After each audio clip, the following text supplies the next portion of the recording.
Bienvenue, chère âme, dans le sanctuaire de paix de la chaîne Refuge divin. Aujourd'hui, nous allons aborder un sentiment qui ronge souvent notre cœur, même si nous essayons de le cacher. C'est l'irritation, la colère sourde face à l'injustice. Combien de fois as-tu regardé autour de toi en te disant « Pourquoi les méchants réussissent-ils ? Pourquoi ceux qui trichent, qui mentent et qui écrasent les autres semblent-ils prospérer alors que moi, j'essaie d'être fidèle et je lutte pour survivre ?» C'est une question vieille comme le monde. C'est une douleur qui peut se transformer en amertume et empoisonner ton âme. Mais Dieu, dans sa grande sagesse, nous a donné le psaume 37. Ce n'est pas juste un poème. C'est une ordonnance médicale pour guérir le cœur de l'envie et de la colère. C'est un appel à une confiance radicale. Aujourd'hui, nous allons laisser ce baume divin couler sur nos blessures d'injustice. Je t'invite à trouver une position confortable. Relâche tes épaules. Desserrez les mâchoires. Souvent, nous portons la colère dans notre corps sans même nous en rendre compte. Ferme les yeux. Imagine que tu es assis au bord d'un lac calme, au crépuscule, et que tu jettes un par un les cailloux de ta colère dans l'eau profonde de la grâce de Dieu. Respirons ensemble et commençons cette guérison au nom du Père, du Fils et du Saint-Esprit. Amen. Ne t'irrite pas contre les méchants. N'envie pas ceux qui font le mal. Seigneur, ta parole commence par un commandement simple, mais si difficile. Ne t'irrite pas. Tu sais, Seigneur, combien mon sang bout parfois. Tu vois quand je regarde les actualités, ou quand je vois ce collègue malhonnête obtenir la promotion, ou ce voisin bruyant vivre sans souci. Mon cœur crie, ce n'est pas juste. Mais aujourd'hui, tu me dis doucement, laisse tomber. L'irritation ne change pas la situation, elle me change moi. Elle me rend dur, elle me vole ma paix. Seigneur, je te confesse mon irritation. Je te confesse que j'ai regardé l'assiette de mon voisin au lieu de regarder la mienne. Je te demande pardon pour l'envie qui s'est glissée dans mon cœur. Je choisis aujourd'hui de détourner mes yeux du succès apparent des autres, pour fixer mes yeux sur toi, car ils sont fauchés aussi vite que l'herbe, et ils se flétrissent comme le gazon vert. Voici la perspective divine. Ce que je vois n'est que temporaire. La gloire du monde est comme l'herbe, verte le matin, sèche le soir. Pourquoi envierais-je ce qui va disparaître ? Seigneur, donne-moi la vision de l'éternité. Aide-moi à ne pas échanger mon héritage éternel contre le plat de lentilles d'un succès passager. Je réalise maintenant que ceux qui font le mal sont en réalité à plaindre. Ils bâtissent sur le sable. Au lieu de les envier, je devrais prier pour eux. Seigneur, change mon cœur. Remplace l'envie par la compassion. Remplace la colère par la pitié pour ceux qui ne te connaissent pas et qui cherchent le bonheur là où il n'est pas. Confie-toi en l'Éternel et pratique le bien. Haïs le pays pour demeure et la fidélité pour pâture. C'est le remède, Seigneur. L'action positive. Au lieu de ruminer le mal des autres, tu m'appelles à faire le bien. Confie-toi. Ce mot en hébreu signifie aussi s'étendre de tout son long, se reposer de tout son poids sur quelque chose. Je veux m'appuyer sur toi de tout mon poids. Je ne veux plus porter mes problèmes. Je veux me reposer sur ta fidélité. Tu me dis, pratique le bien. C'est la meilleure réponse au mal. Ne pas rendre le mal pour le mal, mais continuer à semer de bonnes graines, même si le sol semble sec. Je décide aujourd'hui de continuer à aimer, de continuer à servir, de continuer à être honnête, même si personne ne me regarde. Car toi, tu me regardes, et ta fidélité sera ma nourriture. Je ne manquerai de rien. Fais de l'Éternel tes délices, et il te donnera ce que ton cœur désire. Ô Seigneur, quelle promesse magnifique! Faire de toi mes délices. Pas seulement mon devoir, pas seulement mon refuge, mais ma joie suprême, mon plaisir. Est-ce que je prends plaisir en toi, Seigneur? Ou est-ce que je te cherche seulement pour ce que tu peux me donner?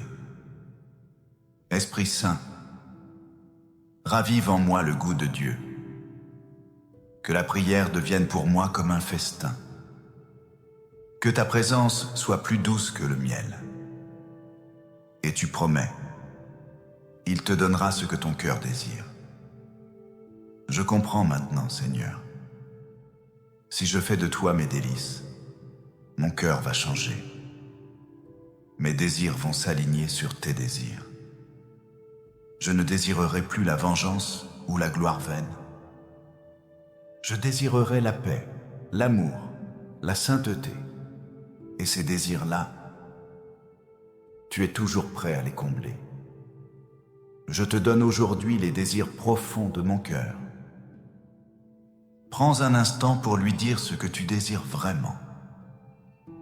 Tu sais ce dont j'ai besoin avant même que je le demande.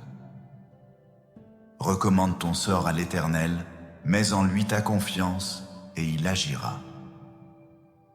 Recommande. Cela veut dire roule. Roule ta pierre sur le Seigneur, comme on fait rouler un rocher trop lourd. Seigneur, voici ce rocher que je porte, le rocher de mes finances. Je le roule sur toi, le rocher de ma santé. Je le roule sur toi, le rocher de cette relation brisée. Je le roule sur toi, le rocher de cette injustice au travail. Je le roule sur toi. C'est trop lourd pour moi. Je m'épuise à essayer de tout arranger, de tout contrôler, de faire justice moi-même. Je lâche prise. Je retire mes mains du volant. Je te laisse agir. Tu as dit, il agira.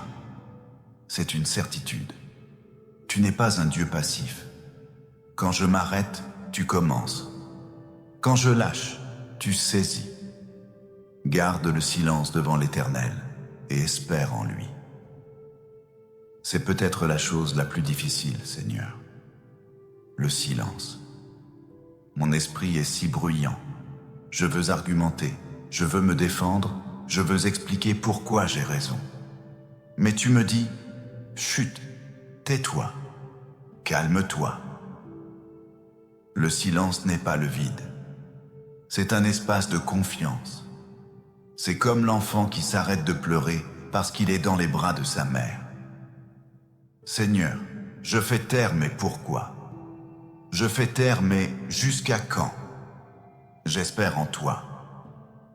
L'espérance chrétienne n'est pas un vague souhait. C'est une ancre jetée dans le ciel. Je sais que tu viendras.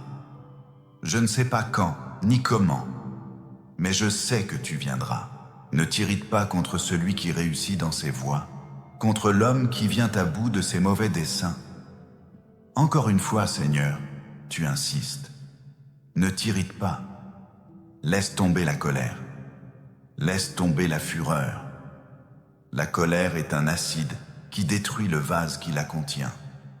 Seigneur, je renonce aujourd'hui à mon droit d'être en colère. Je te le donne. Je bénis ceux qui réussissent, même s'ils ne le méritent pas à mes yeux. Car je sais que la vraie réussite, c'est de te connaître.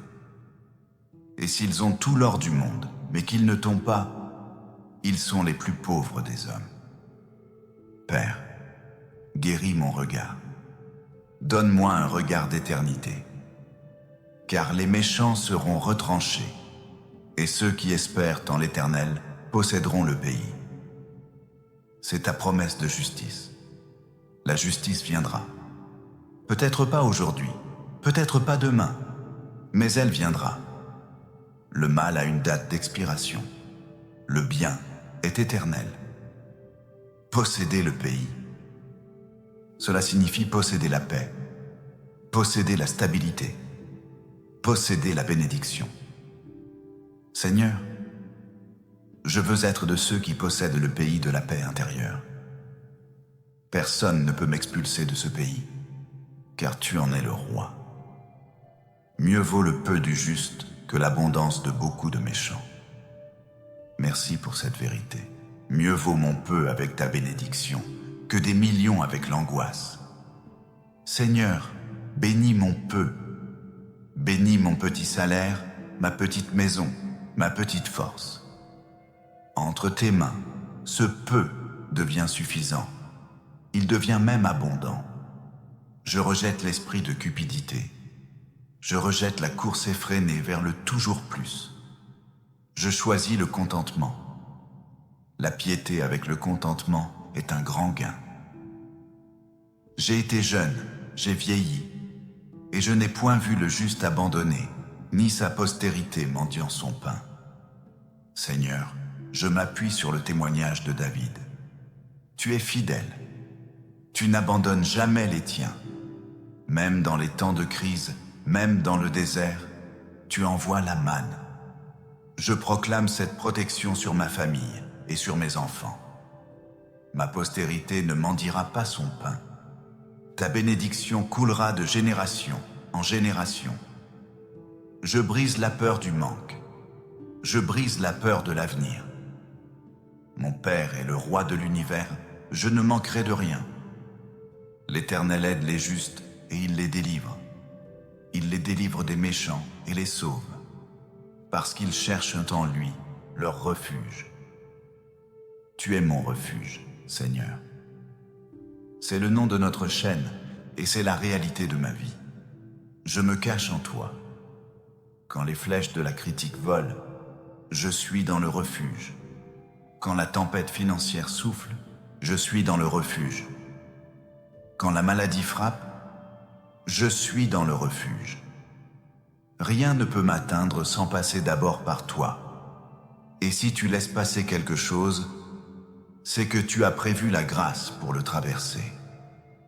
Seigneur, je veux terminer cette prière en déposant mon sac à dos de rancune. Je visualise les visages de ceux qui m'ont fait du mal. Je les place dans ta lumière. Je dis, je vous pardonne. Je ne vous tiens plus responsable de mon bonheur. Dieu est ma source. Je coupe les liens de l'amertume. Je me sens plus léger. Je respire mieux. Merci, Père, pour la sagesse du psaume 37.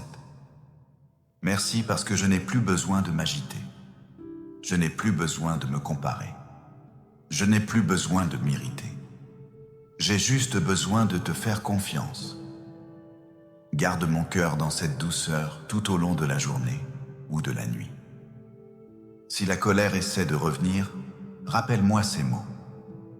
Ne t'irrite pas. Espère en l'Éternel. Je choisis la paix.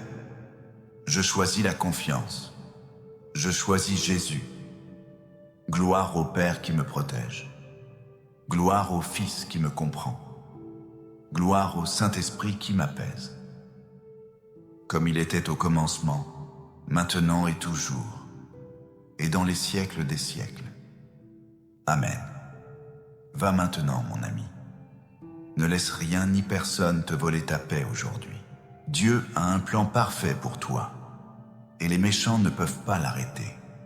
Reste calme et regarde la main de Dieu agir.